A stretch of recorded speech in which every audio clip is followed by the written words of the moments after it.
લક્ષ્ય ન્યૂઝ, એક નજર, એક લક્ષ્ય.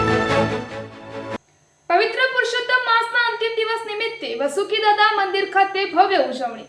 પવિત્ર પુરુષોત્તમ માસના અંતિમ દિવસ તથા પાવન સોમવતી અમાસના અવસરે ગામધણી શ્રી વાસુકી દાદાના મંદિરે ભક્તિમય અને આધ્યાત્મિક માહોલ વચ્ચે ભક્તિમય ભવ્ય ઉજવણી કરવામાં આવી હતી. આ પ્રસંગે મંદિર પરિસરમાં બિરાજમાન શ્રી ચંદ્રમૌલેશ્વર મહાદેવજીને વિવિધ રંગબેરંગી અને સુગંધિત પુષ્પોથી અદ્ભુત શણગાર કરવામાં આવ્યો હતો.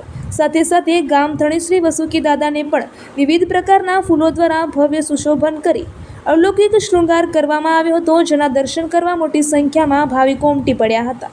સોમવતી અમાસના પાવન દિવસે મંદિર ખાતે બપોરે બટુક ભોજનનું સુંદર આયોજન કરવામાં આવ્યું હતું, જેમાં નાના નાના બાળકોને પ્રેમપૂર્વક પ્રસાદ રૂપે ભોજન પ્રસાદ કરાવવામાં આવ્યો હતો.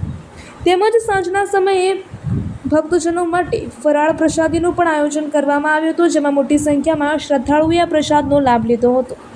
આ ઉપરાંત શ્રી વસુકી દાદાના મંદિરે છેલ્લા 1 મહિનાથી ચાલી રહેલી પુરુષોત્તમ માસ પારાયણની પણ ભક્તિભાવ અને હર્ષોલ્લાસ સાથે પૂર્ણાહુતિ કરવામાં આવી હતી.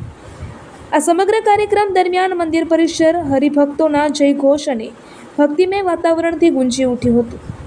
આ ભવ્ય ધાર્મિક આયોજનથી ભક્તોમાં વિશેષ આનંદ અને આધ્યાત્મિક ઉત્સાહ જોવા મળ્યો હતો તથા સૌએ ભગવાનના આશીર્વાદ મેળવી ધન્યતા અનુભવી હતી. રિપોર્ટર જયેશભાઈ મોરી.